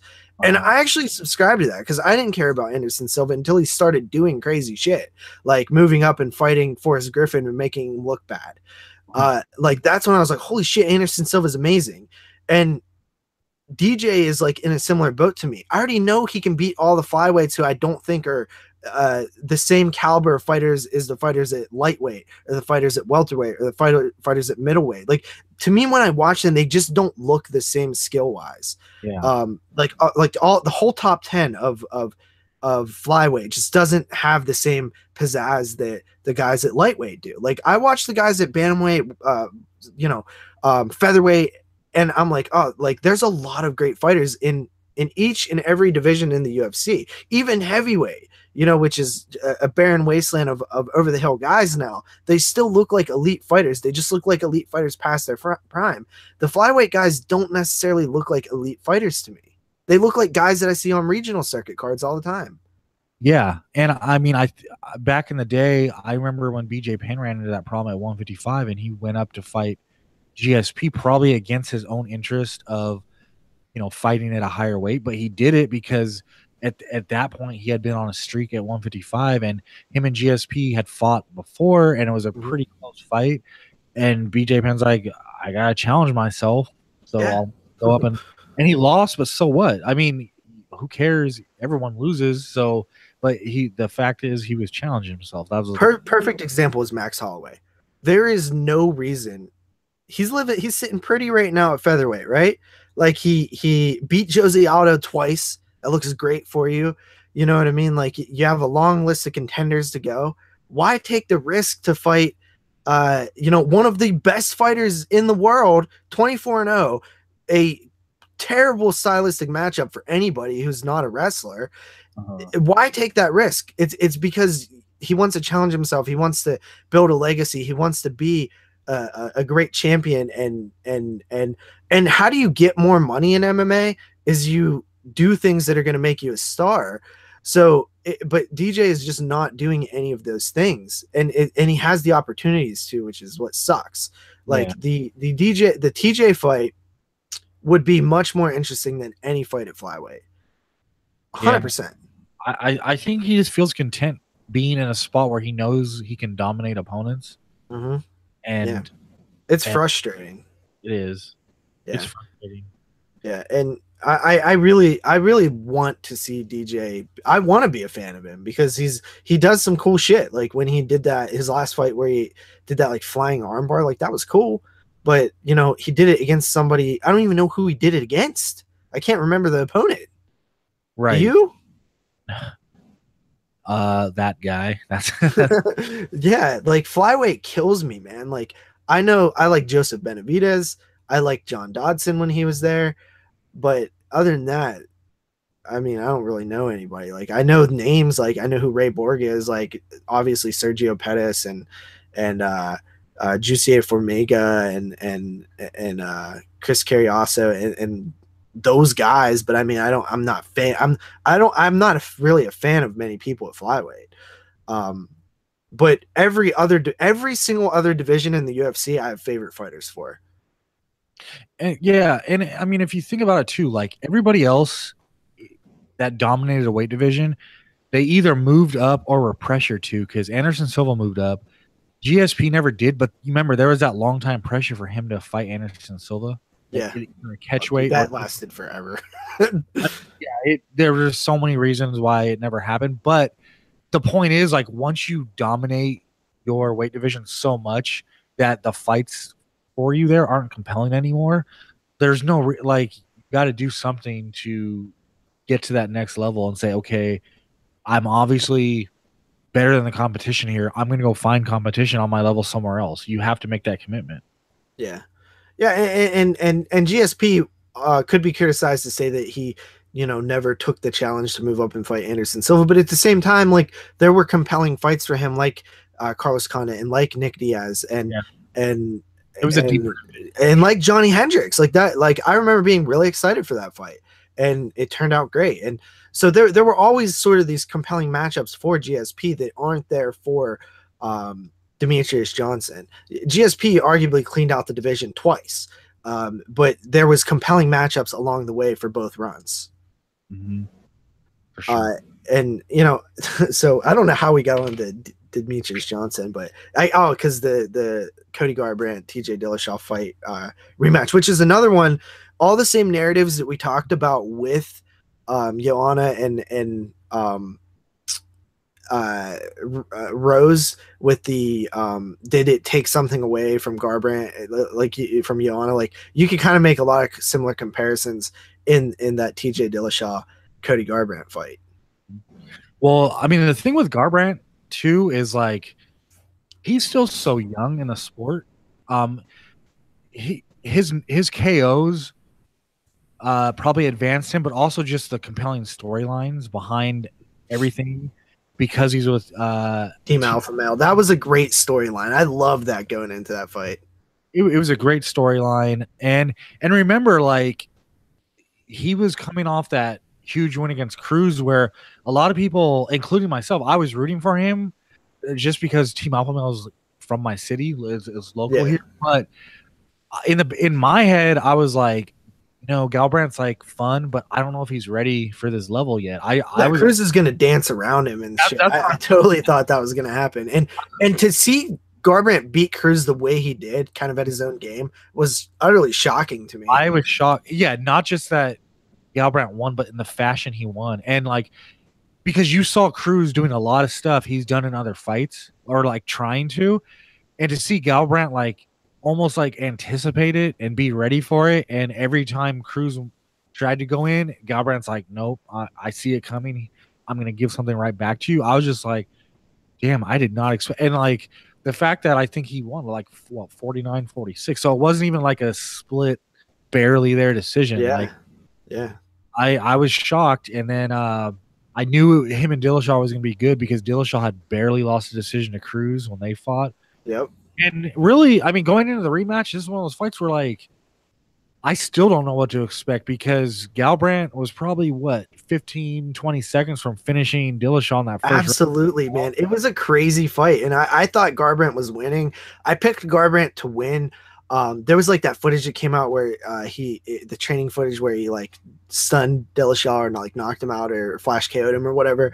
There was all this bad blood and beef, and I'm a big fan of Team Alpha Male. I love Uriah Faber. I think he's like one of the coolest dudes to ever fight. Been a big fan of him for since I've seen him fight. And because I kind of I started paying attention to MMA like towards the end of the WEC as well. So I did know a little. What's that? I was gonna say, yeah, I went to a couple of his WEC shows. Oh, that's awesome. I think it was the Mike Brown rematch I went to, and that's that one where Aldo did that flying knee against Cub Swanson. Like, yeah, dude, almost everybody missed it because it happened. yeah, that was brutal. Yeah, it's cool when you have like a notorious fight camp kind of in your city because I don't I don't have anything out here in Pittsburgh, but yeah, I mean, so I'm definitely intrigued to see what happens. Like all three of those fighters, you know, I mean, Cruz is getting a lot older, but stylistically, Cruz, Garbrandt, and Dillashaw just have like this unique little love triangle going on with their fights that I'm interested. I've been more interested in bantamweight now than I have since it came to the UFC. Yeah, with the style of those three, it's almost one of those things where every time one of them fights the other one, you might have a favorite going into it, but it just feels like anybody can win. Yeah, the margin for error is so low because of their styles that anyone can win, and it can be KO, decision, anything. I mean, I will say I rewatched Garbrandt and Dillashaw. I do think Dillashaw looked a little more of a polished fighter, but that should be because he's further into his career. You know, he's had more experience. He has more fight camp, different strike. But Galbrandt counters that with just that he has that it factor with his punching power that he can take more punches from you, but if he just delivers like that shot, it's going to change the fight, whether it's the first round or the fifth round. I'm going to pick Dillashaw because he's make that pick yet, man. Well, I'm just saying, like early thoughts is I would go with Dillashaw because it's easier.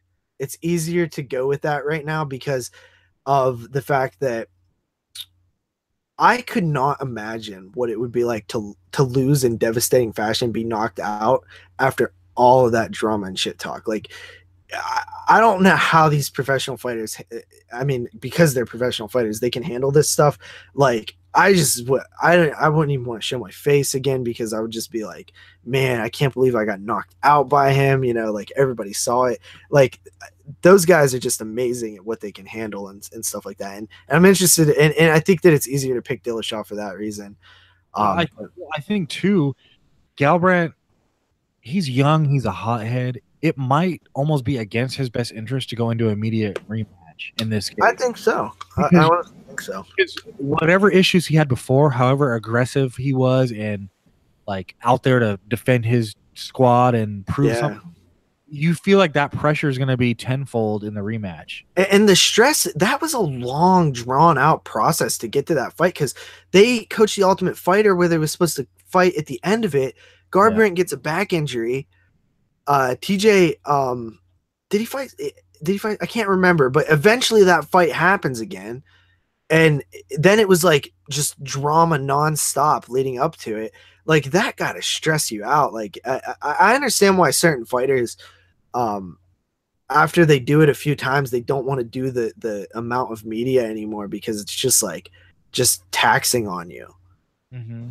Yeah, and especially like I think it's a unique situation too because it wasn't just the Dillashaw beef because there was the Cruz beef that he had to like overcome. Like that had to. So it's like Galbrandt's past two opponents plus now the rematch. It's all been like someone who's had a beef with alpha male itself, not just. So there's like that extra drama, and he's going right back into it. He like.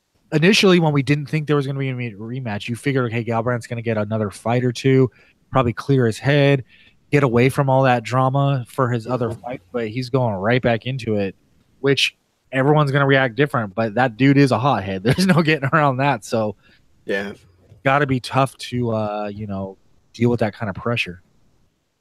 Absolutely. So, yeah, I think that about covers it. I think we covered like a ton of stuff.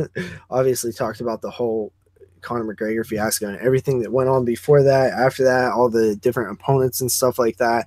I guess my final questions to you is, are you still going to watch the card? Are you excited at all? Did your excitement die down?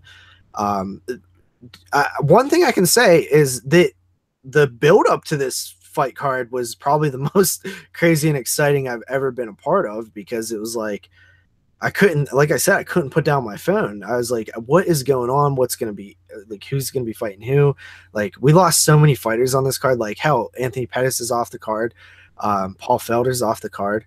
There's just so many fighters that are ended up off the card. Oh, and by the way, I mentioned this earlier. UFC said they're going to pay all the fighters their show money. Oh, that's cool. Yeah. That's a good, that's a good thing to do because just so much crap's been dealt with. As far as me, yeah, I'm still gonna watch it. I think like we already kind of covered this ground, but as far as who the opponent for Khabib ended up being, Ali Quinta, I think that's one of the best opponents you could come up with in this situation. Out of the guys that were available, yeah, I think it actually turned out like no matter what, it's gonna be a last minute fight on short notice, but for what that is, I think they got a good opponent that you have a compelling reason to watch because of his style and because he's not like a pushover fighter. And he might not have the name value out there for casual fans, but people hardcores know who he is. Yeah, they know who he is. And I think it's exciting. And then, we're still getting Rose and Johanna, which that has all sorts of compelling things going into it. Like I said, it's a great fight too. Like it's like they use the lower weight classes have a hard time headlining the pay-per-views, especially if they're a women's fight. But honestly, like, they're some of my favorite fights, and in a different world, I would totally be happy with this as a headliner, because it is a good fight. So yeah, I agree with you on that front. Yeah, for sure. I think Johanna, win or lose, stylistically, she is always an easy sell for the fans. Yep. She's always going to put on a fun fight. I mean, I guess she didn't have a chance to in the first one. How quick that happened. Assuming the fight doesn't end in 30 seconds, I think it's going to be exciting. It's going to be fun. So, yeah, I'm definitely still watching it, and I'm going to be excited. You can always say you're not excited, but something happens on fight day, like when you're watching the prelims and they start running those hype packages for the main events. Yeah. And if you're just a fight fan, you get it gets the juices flowing anyway. Yeah. And I'm gonna be excited by tomorrow, and I'm getting hyped just talking about it now. So. Yeah, I know. So, yeah, I think that the and I actually love the prelim fights that they have for the free Fox Sports 1. I think they're a nice little matchup of an array of different cool matchups and stuff like that. Even with Beck Rawlings at 7-7, it's still kind of interesting because she won her last fight, and it was moving up to the flyweight class. So there's that aspect of, oh, well, maybe she was just sucking herself too dry down at strawweight. Yeah. And then the other thing is, like, sometimes once you get to the pay-per-view and the undercards, even though you don't know the names, sometimes, like, a minute or two into the fight, you can tell, okay, this is going to be good, even though I'm not familiar with them. And then you remember their name too. Yep. Because let's put it this way. Every fighter is unknown to you at some point. And then you know their name because of some instance. Yeah, there's always going to be that fight where they made their name. So that's one of the most exciting things about MMA overall is just no matter what things say on paper, you don't know what's going to happen once the bell rings. Hell yeah, dude. I mean, one of the reasons that I love this sport so much and watch it is because of the stuff like Rose Joanna 1, where the way it ends, you're just like in shock and you're like, holy shit, or when Holly Holm head kicked Ronda Rousey. It's those moments that you're just like, holy shit. And you look and you crave those moments and you hunt for them. And sometimes the weirdest cards deliver in those type of moments as well. And sometimes an opponent pulls something out that the other person never would have thought to train for, and you're just like, oh. Yeah. So yeah, I'm ready. All right. So yeah, I guess that's kind of it. You have anything else to say? Nah, I mean, if anyone was checking out or does check it out later, thanks for watching. I think you posted it on the page, so if anyone has any reaction or comments, let us know. Yeah, and I do want to try to do these more often, the live ones. Like, Luis is my partner in crime, but his work schedule is completely different from mine, so we have such a hard time. That's why the actual podcast version is kind of took a hiatus. It's just because we like, there's usually one day when we can record, and it's like a very small window.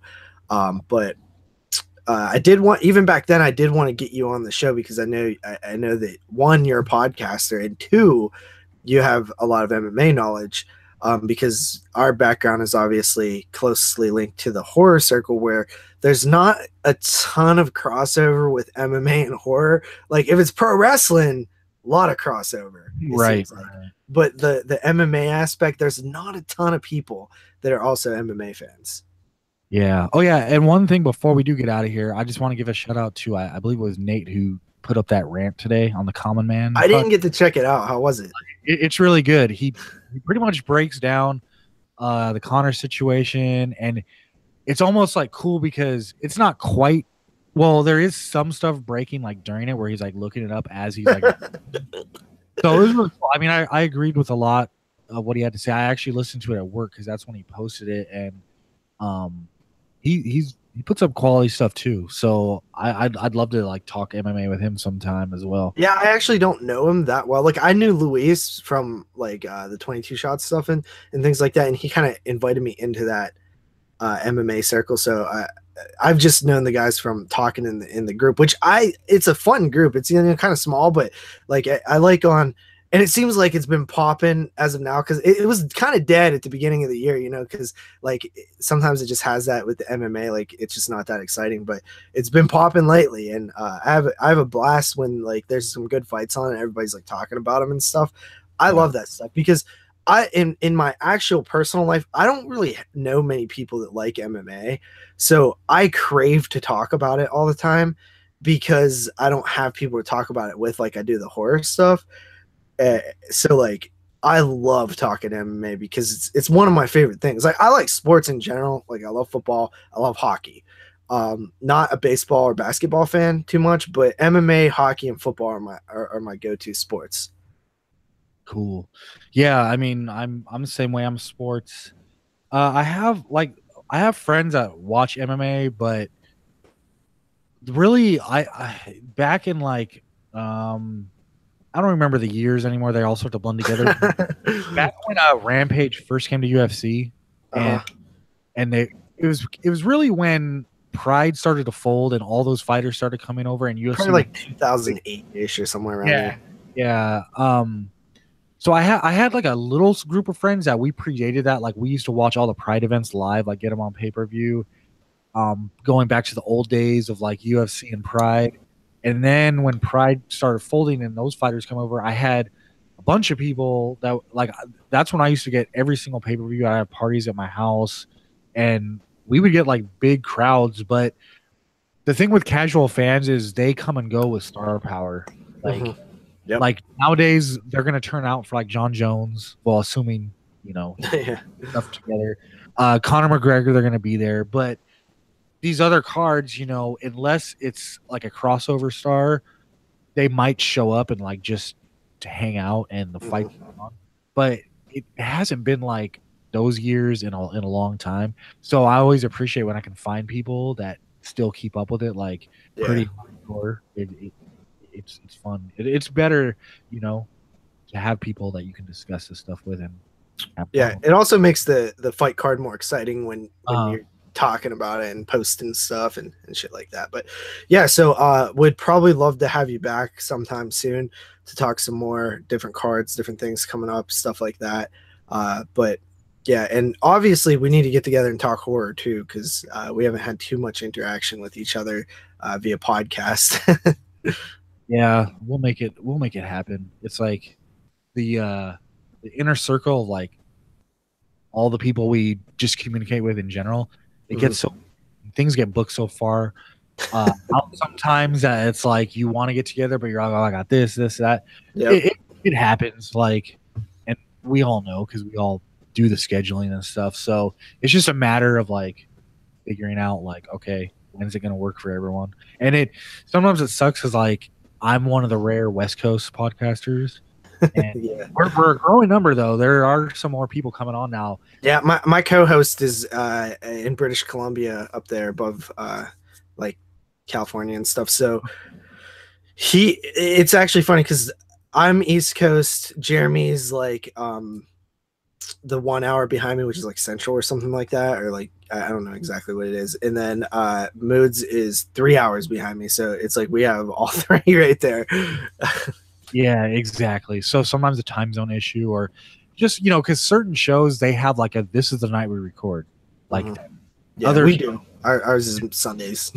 Yeah, see, and now other shows are just like you all get together and figure out a good time.